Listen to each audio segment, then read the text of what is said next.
We decide to travel to the very tip of India, where 3 oceans meet. Pati, Mommy, and me.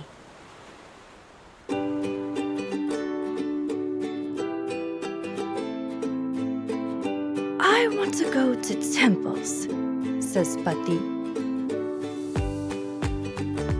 I want to visit friends, says Mommy. I say, I want to see what's at the end of the earth. Yes, Seja, they say. We'll see it together. And so we plan our trip.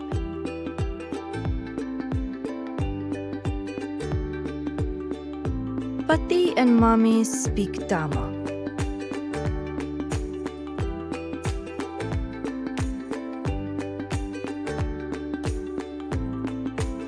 Mommy and I speak English.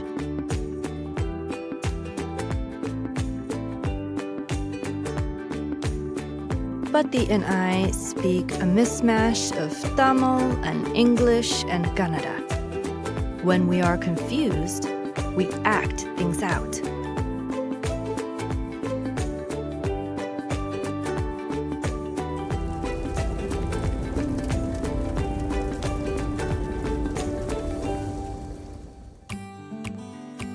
Let's go by car, says Pati.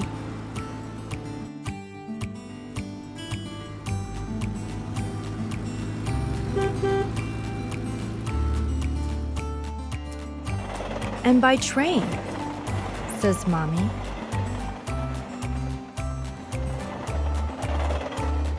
I ask, can we take a boat? Yes, Seja, they say. We'll take one together. Mommy is tallest, but not by much. I am shortest, but maybe not for long. We pack our clothes. But these saris, made of heavy silk, are 9 yards long and cover her from neck to ankle. Mummy saris are 6 yards long and flutter with bright colors. I bring t-shirts and jeans, and langas and blouses for dressing up. I pack my special sandals for the end of the earth. I wonder what we'll find there. We ride in a car on noisy streets.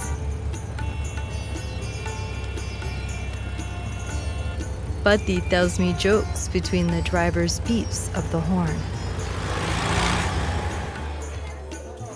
In Chennai, we share a crisp paper dosa as big as the table. Pati eats it with potatoes and onions. Mommy adds spicy lemon pickle.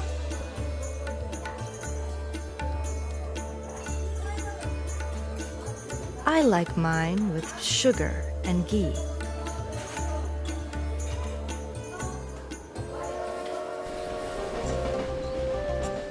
We doze on a train as the countryside flashes by. Mommy points out cows and farmers' carts. In Coimbatore, we visit friends.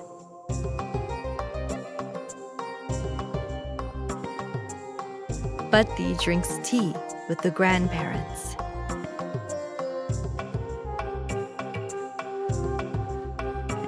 Mommy and her friend can't stop giggling. I play running and catching, which is exactly like tag. We take a long, slow boat ride down a winding river. I love it, but I want to go faster. I ask, when will we reach the end of the earth? Soon, Sejal, they say. We'll reach it together.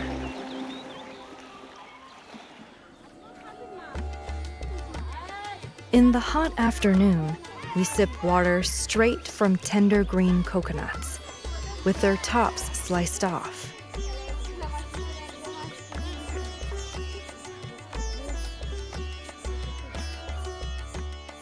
In the cool evening, we shop for bright dresses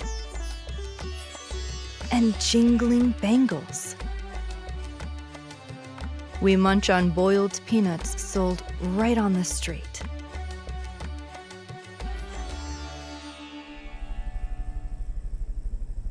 One day I get the sniffles, and we stay in our hotel room with the fan droning.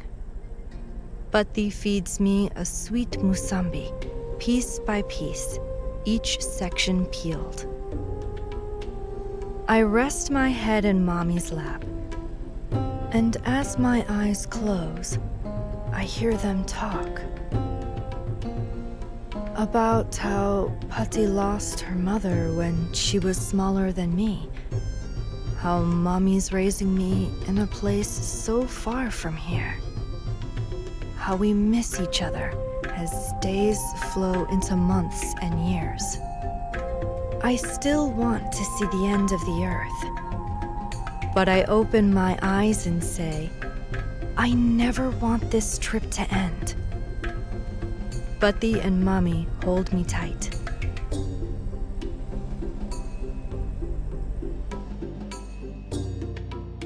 When I feel better, Mommy brushes my hair, then brushes her own that coils down her back in waves. She shows me how to take 3 sections and twist them, over and under again and again, into a braid that is stronger than any piece alone.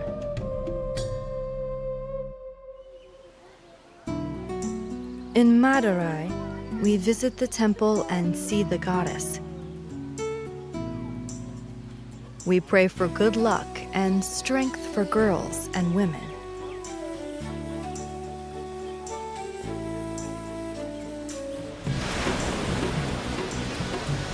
And when we reach the very tip of India, we stand together at Kanyakumari, the place where 3 oceans meet. Butthi, Mommy, and me. One who lives in India. One who moved to America. One who belongs to both.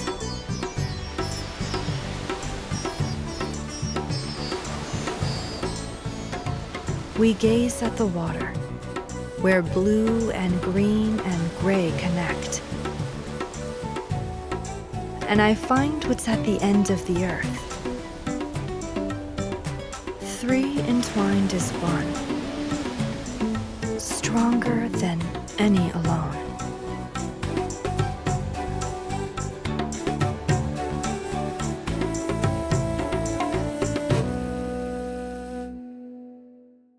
Author's note. This story was inspired by a trip my family and I took through South India when I was a child. When I was a baby, my parents and I immigrated to the United States, but our minds were never far from our loved ones in India. Every few years, we traveled back to spend the whole summer with our relatives. My mom and I would go first and stay for 8 to 9 weeks, and my dad would join us for the last 2 or 3. My extended family lives in the wonderful city of Bangalore, which is filled with beautiful gardens and parks, lots of terrific food, and incredible music and art. One year, a few of us took a meandering trip from Bangalore all the way through South India. This is a work of fiction, but my family, like Seychelles, went to temples and visited friends, ate delicious meals, and experienced nature in its glory. We ended up at Kanyakumari, at the very southern tip of the Indian subcontinent, where people say 3 oceans meet. And when I looked out into the boundless water, I could see 3 different colors coming together and swirling into one. It's a curious thing about road trips. We tend to think about where we begin and end, and the exciting sights along the way.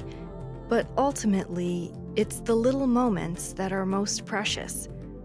When I look back on that trip now, I think of all the minutes and hours and days I spent with my family, how close I felt to them, and how our love has never faded, despite distance and time.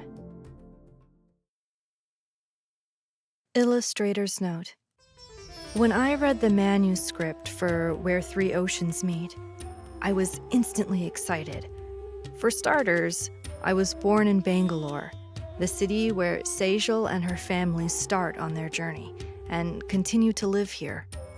Sadly, though, Bangalore's claim of being a garden city is seriously threatened at this time, as we are rapidly losing green spaces to meet the needs of a growing population.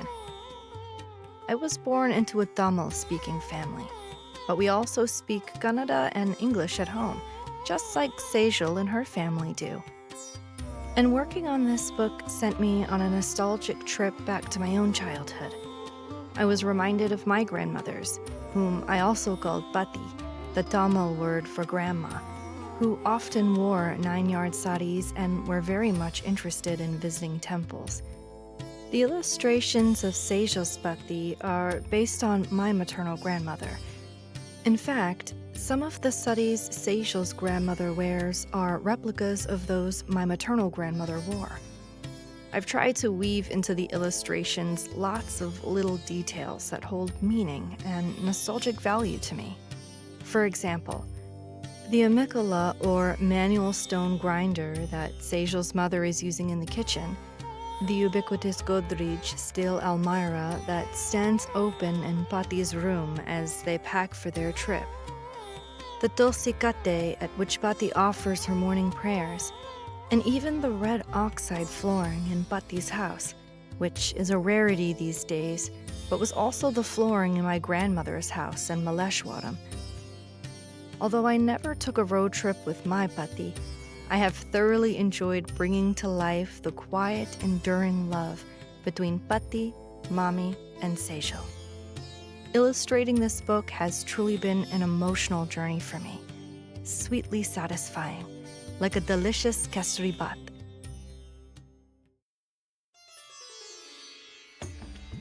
Bangalore is the capital of the Indian state of Karnataka, and where Sejal and her family start their trip across South India. A city of over 10 million people, Bangalore is a technology hub known for its diversity, gardens, and delicious food. Chennai is the capital of the Indian state of Tamil Nadu. This is where Sejal has a dosa that is big enough for her to share with her mother and grandmother. Coimbatore is a city in Tamil Nadu where the family spends an afternoon visiting friends. Madurai is where Sejal's family visits the Meenakshi temple, which draws about 20,000 visitors a day. Kanyakumari is located at the southern tip of India. Known as Land's End, it is famous for its sunrises and moonrises. It is the place where waters from 3 oceans meet: the Indian Ocean, the Bay of Bengal, and the Arabian Sea.